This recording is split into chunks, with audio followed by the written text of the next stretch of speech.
with late game execution.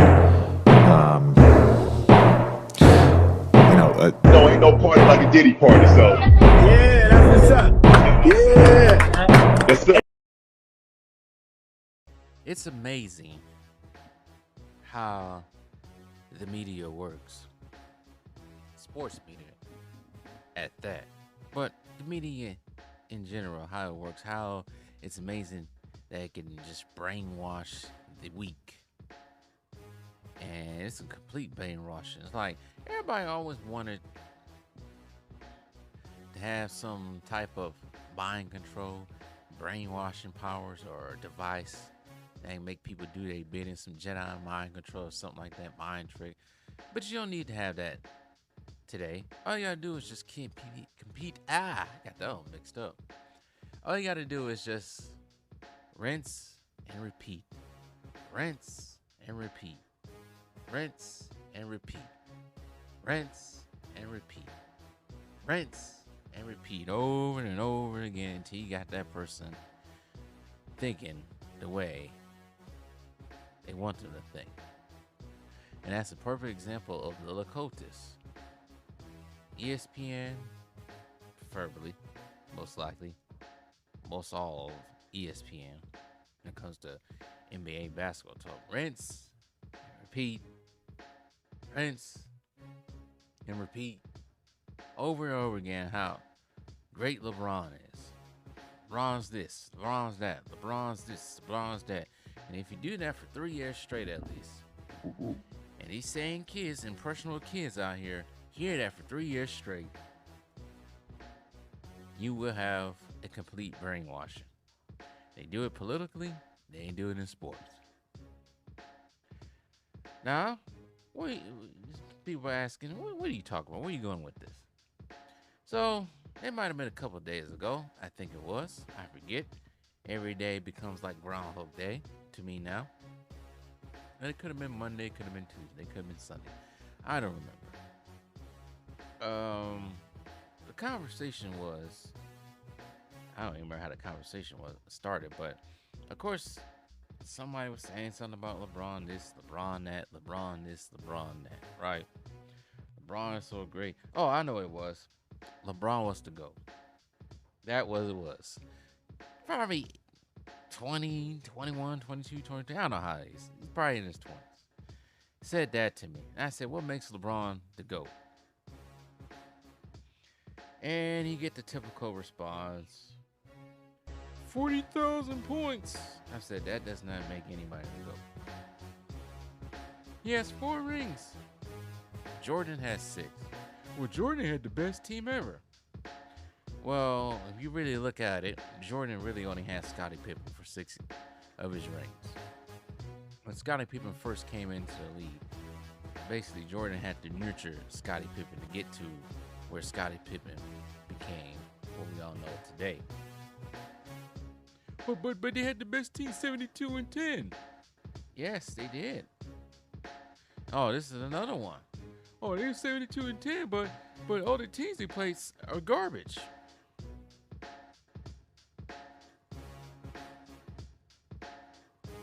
And I heard that the teams that the Bulls played in the finals were garbage. I almost lost it. Because half of those teams, the Lakers, Blazers, Suns,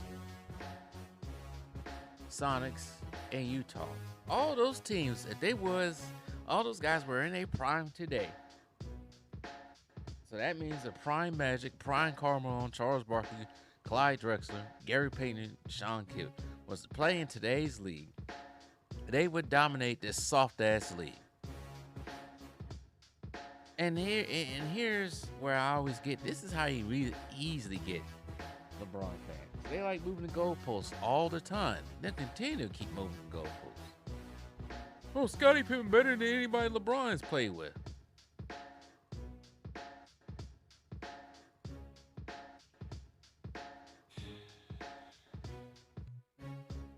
Scottie Pippen is great. He's top 75, top 50 player. But the fact that LeBron has 2 halves, let's count them down now. Let's count them down. Let's count them. Let's count them. He has had Dwayne Wade, Chris Bosh, Ray Allen, Kyrie Irving, Kevin Love, Anthony Davis, Westbrook, Carmelo, Dwight Howard, Rajon Rondo, and now Luka Doncic.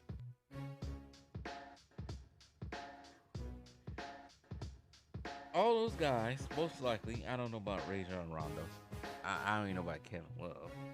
But all those guys at one point in time were multi-time All-Stars, Hall of Famers, and now some of them top 75 players of all time.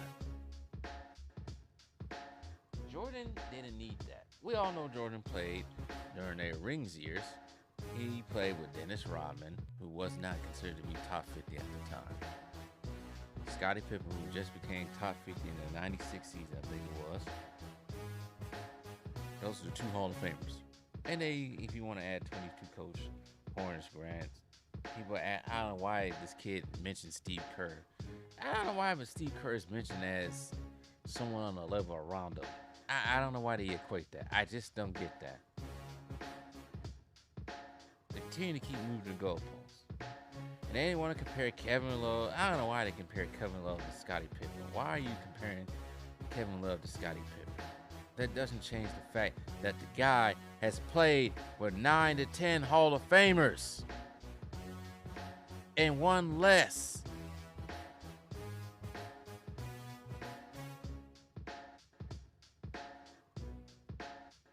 Then I asked the next question. This is where I won the argument. I already won the argument at this point. What makes LeBron better than Jordan? They can't answer that question. They just can't answer that question. They never can. They never will answer that question.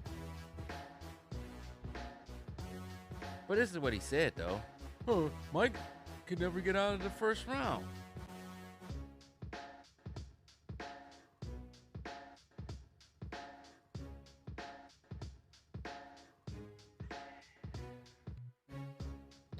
We all do recall, right? You know, when LeBron first came into the league, 2003, the Cavs did not go to the playoffs, right? Yeah, they didn't go to the playoffs. I think Jordan did. Even though they never got past the first round in the first couple of years, Jordan did make a name for himself and put the league on notice because people were really thinking Jordan was going to be like that when he was first drafted. They didn't think he was going to be a global icon, a basketball legend icon. Nobody thought about that when Jordan was first drafted. No, they didn't. They thought about that about LeBron. I do recall, I know some people probably weren't born for that, went around for that, but that was the thing.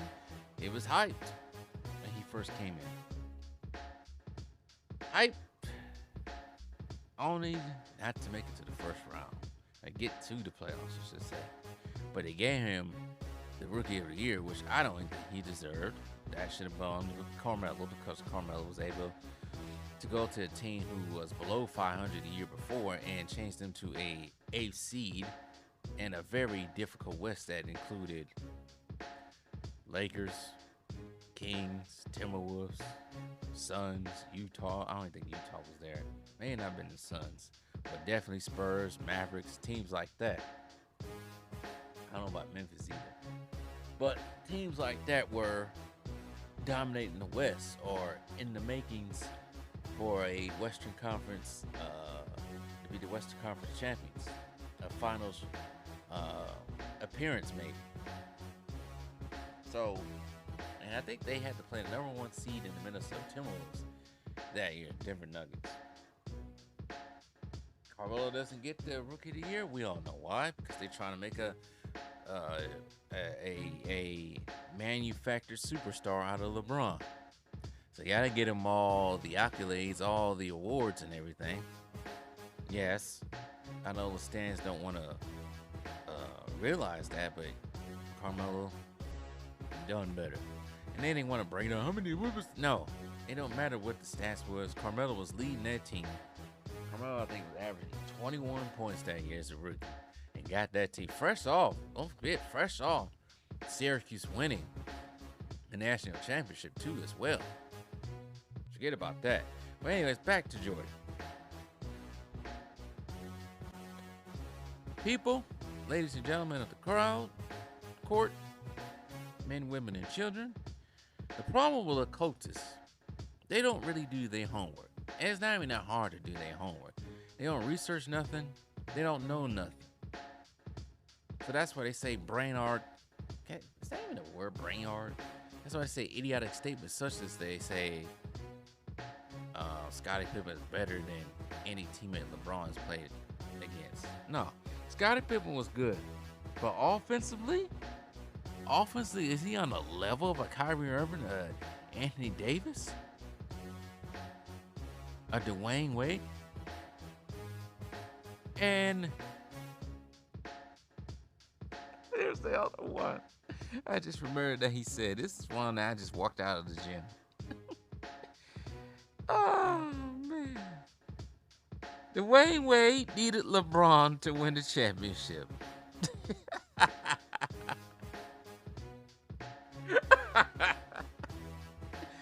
Dwayne Wade needed LeBron to win the championship. Even though Dwayne Wade was already an NBA champion back in 2006. Let's recall who he had on that team too, because he was the leading man on that team. He had out of his prime Shaq. Shaq wasn't the same Shaq as he was with the Lakers. Same thing with Alonzo Mourning. Antoine Walker was never that type. He had an old Gary Payton. I think Mike Miller was on that team.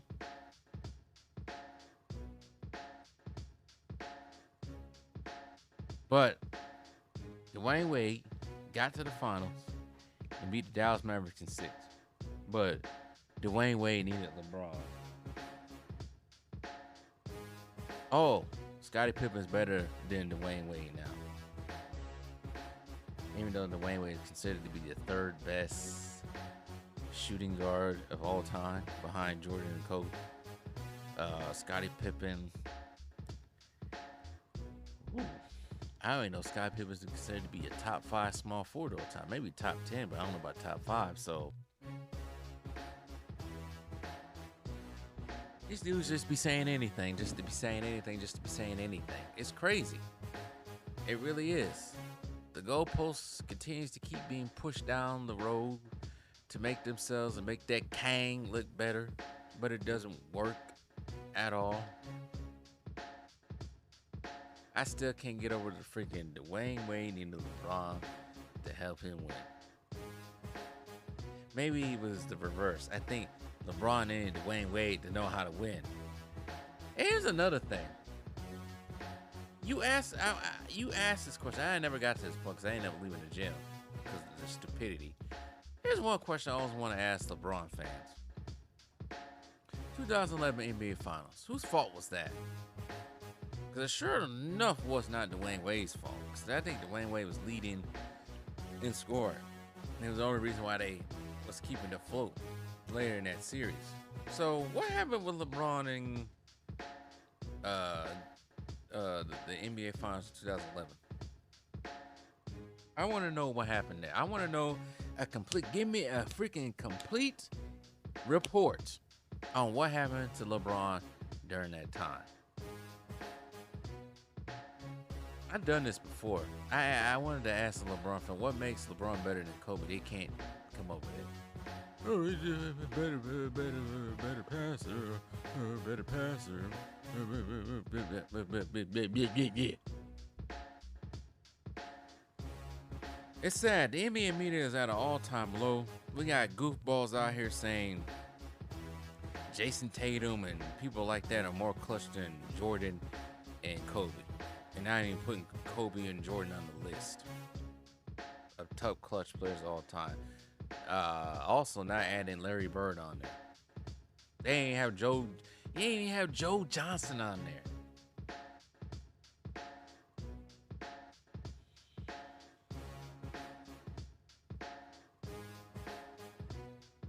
Anyways, what would you guys think?